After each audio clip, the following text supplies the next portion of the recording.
बिस्मिल्लाहिर्रहमानिर्रहीम। अस्सलामुअलैकुम। कैसे हैं आप लोग? उम्मीद करती हूँ बिल्कुल ठीक होंगे और अपने अपने घरों में खुश होंगे। Welcome to my channel Shaista Haider info.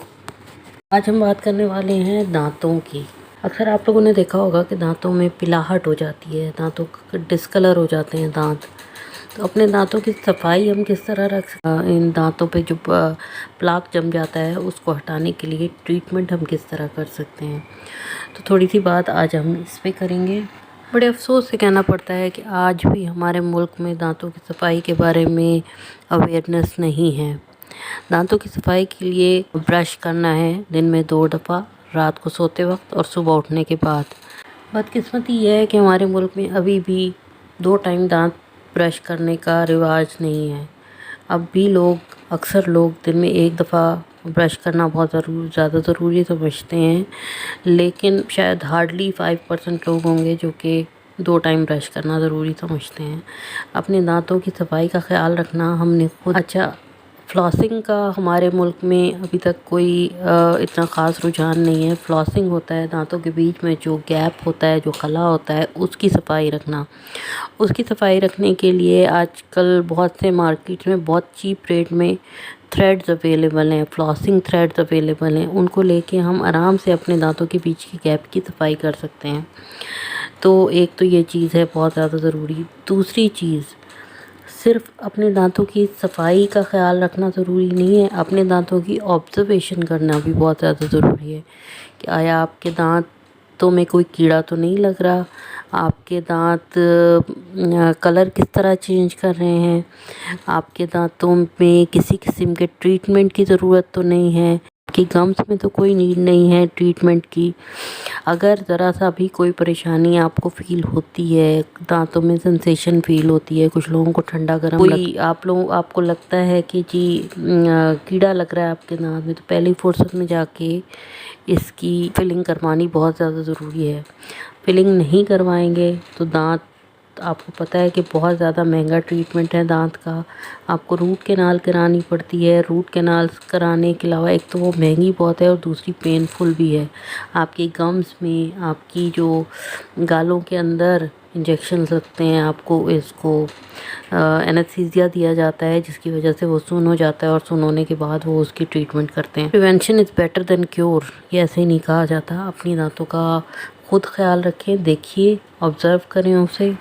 अच्छा, इसके बाद नॉर्मली लोग पूछते हैं कि जी टीथ ब्रश कौन सा होना चाहिए, सॉफ्ट यूज़ करना चाहिए, हार्ड यूज़ करना चाहिए। देखिए, आपकी दांतों की सफाई जिस टूथब्रश से भी आप बेहतर कर सकते हैं, आप उससे करें। ऐसा टूथब्रश जो कि आपके दांतों के बीच खला को पुर कर सकता है, साफ़ कर सकता है, उसके अंदर तक जा सकता है, ऐसा टूथपेस्ट यूज़ करें। और इसके अलावा बेहतर है मिसवाक यूज़ करें। हमारे हुज़ूर सल्लल्लाहु अलैहि वसल्लम की सुन्नत भी है। और उसके जो दंदाने होते हैं वो हमारे दांतों के बीच में बहुत इजीली चले जाते हैं। वैसे भी वो बहुत हमारे मुंह के जर्म्स को मारने में मददगार साबित होता है।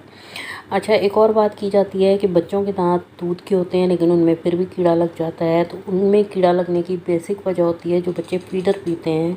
आप लोग खुद भी नोटिस कीजिएगा, जो बच्चे फीडर पीते हैं और पीते पीते सो जाते हैं, तो ऐसे बच्चों के दांतों में दूध लगा रह जाता है जिसकी वजह से उनके दांत, चूँकि वो वैसे ही दूध के होते हैं, तो उसमें बहुत जल्दी कीड़ा लगता है। उनका फौरी तौर पे जब आपको ब्लैक स्पॉट नज़र आने लगे तो उसकी ट्रीटमेंट करवा लें, वरना बहुत ज़्यादा मुश्किल हो जाता है। बच्चों के दांतों में पेन स्टार्ट हो जाता है। वो दांत ऐसे होते हैं कि अगर उन्हें निकाल दिया जाए तो दूसरा दांत आने में अगर टाइम हो तो दांत टेढ़ा निकलता है, या अगर दाढ़ें ख़राब हो जाती हैं तो दाढ़ें तो और लेट आती हैं, 11-12 साल की उम्र में दाढ़ आती है। तो बेहतर है कि अपने दांतों का ख्याल रखें, बच्चों के दांतों का ख्याल रखें। अगर उसमें ज़रा सा भी आपको स्पॉट पहले ही नज़र आ रहा है तो पहली फुर्सत में आके उसकी फिलिंग करवाएं। अच्छा, उसके बाद जिन लोगों के दांत स्मोकिंग की वजह से डिस्कलर हो जाते हैं, वो सिर्फ डिस्कलर नहीं होते हैं, उनमें और बहुत सारी प्रॉब्लम्स हो जाती हैं। उस पर इस तरह का प्लाक जमना शुरू हो जाता है। वो शुरू में तो साफ़ होना स्टार्ट हो जाता है, लेकिन उसके बाद आहिस्ता आहिस्ता वो पत्थर की शक्ल में आपके दांतों पे जमना शुरू हो जाता है। वो फिर किसी टीथ ब्रश, किसी टूथपेस्ट से साफ़ नहीं होता। डेंटिस्ट उसको कर तो देते हैं उसकी सफाई, लेकिन अल्लाह ना करे अगर वो बहुत ज़्यादा बढ़ जाए तो वो माउथ कैंसर की शक्ल भी इख्तियार कर सकता है, क्योंकि इसमें और बहुत सारी चीज़ें ऐड हो जाती हैं। तो स्मोकिंग से तो स्पेशली परहेज़ करें। अच्छा, अब मैं आपको बताती हूँ कि इसकी ट्रीटमेंट किस तरह की जा सकती है, किन दांतों पे की जा सकती है। दांतों को साफ़ करना, दांतों का कलर चेंज करना, यानी जो पिलाहट, जो कालापन, जो दूसरी चीज़ें हो जाती हैं, उनको किस तरह हम सही कर सकते हैं। तो सबसे पहले हमें देखना होगा कि अगर आपके दांतों का कलर चेंज होता है तो वो किस वजह से होता है। तो डॉक्टर सबसे पहले ये देखते हैं कि आपके दांतों में जो स्टेन है वो किस वजह से है। आपकी स्मोकिंग करने की वजह से है, या आपके दांतों के अंदर कोई प्रॉब्लम है, या आपके दांतों में कोई कैविटी है जो अंदर अंदर आपकी रूट में ब्लॉकेज हो गई है और उसकी वजह से ब्लैक नज़र आ रहे हैं, या फिर आप कुछ इस तरह का फूड लेते हैं जो आपके दांतों पे स्टेन छोड़ रहा है। तो इन सारी चीज़ों में आप टीथ वाइटनिंग करवा सकते हैं। आपके लिए बेटर होगा कि आप अपने दांतों की मुकम्मल सफाई डॉक्टर से करवा लें, डेंटिस्ट से अपने करवाइए। अब लोगों में बहुत ज़्यादा क्यूरियोसिटी होती है कि उनके दांतों का कलर बिल्कुल बेहतरीन और ब्राइट हो जाएगा और बिल्कुल मतलब बिल्कुल ओरिजिनल दांत लगने लगेंगे कि आपके बिल्कुल ओरिजिनल इतने ही वाइट हैं। तो उसकी सक्सेस रेट आप लोगों की अपनी कुछ चीज़ों को देखने के बाद ही आता है, या कुछ चीज़ों की वजह से आता है। अगर आप स्मोकिंग करते हैं, आप अपने टीथ वाइटनिंग ट्रीटमेंट करवा भी लेते हैं, उसके बावजूद अगर आप स्मोकिंग बाद में भी करेंगे तो आपके दांतों का कलर दोबारा से येलो होना शुरू हो जाएगा, या ब्लैक होना, ब्राउन होना शुरू हो जाएगा। अच्छा, इसके बाद अगर आपके दांत पहले से ही आपके दांतों का कलर डार्क था या लाइट था, उस पे भी आपके दांतों की वाइटनिंग का रिज़ल्ट इफ़ेक्ट कर सकता है। तो ये कुछ चीज़ें हैं जिन पे आपका टीथ वाइटनिंग का रिज़ल्ट डिपेंड करता है। अच्छा, इसका प्रोसीजर क्या होता है? अब आपको मैं बताऊं कि अगर आप जाते हैं किसी डेंटिस्ट के पास अपने दांत की वाइटनिंग के लिए, दांतों की वाइटनिंग के लिए, तो सबसे पहले तो वो आपकी चीक रिट्रैक्टर लगा के आपके चीक्स को साइड पे करते हैं। फिर उसके बाद कॉटन की मदद से वो आपके लिप्स को अलग कर लेते हैं आपके गम से, और उसके बाद फिर वो एक तरह का जेल लगाते हैं, जो कि जेल आपको प्रिवेंट कर एज अ बैरियर कहते हैं कि आप वो दांतों में जो भी ट्रीटमेंट वो लोग करना स्टार्ट करें, वो आपकी गम्स में किसी तरह की सेंसेशन या किसी तरह की तकलीफ़ ना दे। तो इससे बचाने के लिए वो जेल लगाते हैं आपके दांतों में। फिर उनके पास एक तरह की ब्लू लाइट होती है। वो ब्लू लाइट होती है हमारे दांतों में जो कुछ भी लगे उसको सिक्योर करने के लिए।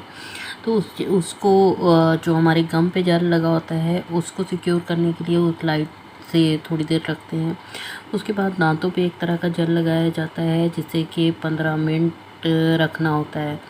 तो वही ब्लू लाइट दांतों की तरफ कर दी जाती है ताकि वो अपना जो प्रोसीजर है उसको पूरा कर सके। अच्छा, 15 मिनट तक ये जेल रखा जाता है दांतों पे। फिर इस जेल को साफ़ कर दिया जाता है। दोबारा 15 मिनट के लिए जेल अप्लाई किया जाता है दांतों पे। उसी तरह लाइट उसकी तरफ की जाती है और 15 मिनट बाद फिर उसे हटा दिया जाता है। नेक्स्ट 15 मिनट बाद फिर जेल अप्लाई किया जाता है। तो ये 3 दफ़ा अप्लाई किया जाता है। एक दांतों पे भी डिपेंड करता है कि आपके दांतों की कंडीशन किस तरह की है। कुछ लोगों को थोड़े ज़्यादा सेशन चाहिए होते हैं, कुछ को कम सेशन चाहिए होते हैं, लेकिन प्रोसीजर यही होता है। ये तकरीबन 45 मिनट का प्रोसीजर होता है। अच्छा, अब इसमें कुछ प्रिकॉशन भी हैं जो कि आपको करनी पड़ेंगी टीथ वाइटनिंग कराने के बाद। अगर आप कॉफ़ी बहुत ज़्यादा पीते हैं, चाय बहुत ज़्यादा पीते हैं, या अगर आप पान गुटखा खाते हैं, या स्मोकिंग बहुत ज़्यादा करते हैं, तो इन सारी चीज़ों को आपको अवॉइड करना पड़ेगा। क्योंकि अगर आप लोगों ने इसको अवॉइड नहीं किया तो बहुत ज़्यादा चांसेस हैं कि आपकी टीथ वाइटनिंग का इफ़ेक्ट बहुत जल्दी ख़त्म हो जाए।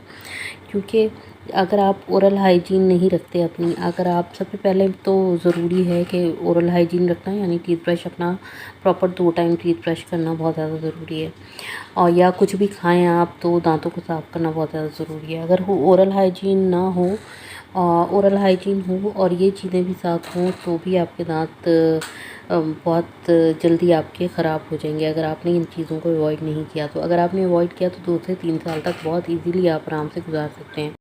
कुछ लोगों को ये प्रोसीजर कराने के बाद उनके दांत उन्हें फ़ील होता है कि सेंसिटिव हो गए हैं। तो अगर आपने किसी अच्छे डॉक्टर से करवाया हो तो वो इस प्रोसीजर के बाद आपके दांतों पे एक तरह का मूव लगा देते हैं, जिससे आपकी ये सेंसिटिविटी ख़त्म हो जाती है।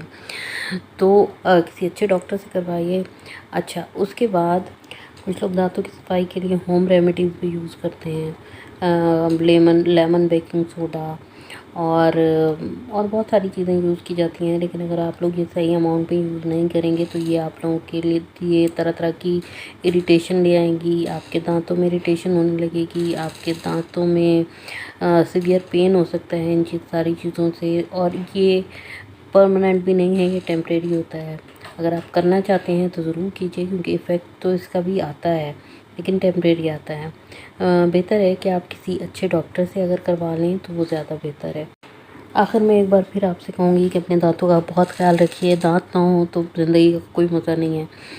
आपकी ब्यूटी में भी फ़र्क पड़ता है, आपकी ज़िंदगी में भी फ़र्क पड़ता है दांतों में ना होने से। तो ये थी हमारी आज की वीडियो। उम्मीद करती हूँ आपको पसंद आई होगी। अगर पसंद आई है तो मेरी वीडियो को लाइक कीजिए, मेरे चैनल को सब्सक्राइब कीजिए और बेल आइकन को ज़रूर प्रेस कीजिए, ताकि मेरी आने वाली वीडियोस की नोटिफिकेशंस आपको मिलती रहें। अपना बहुत ख्याल रखिएगा, दुआओं में याद रखिएगा। अल्लाह हाफ़िज़।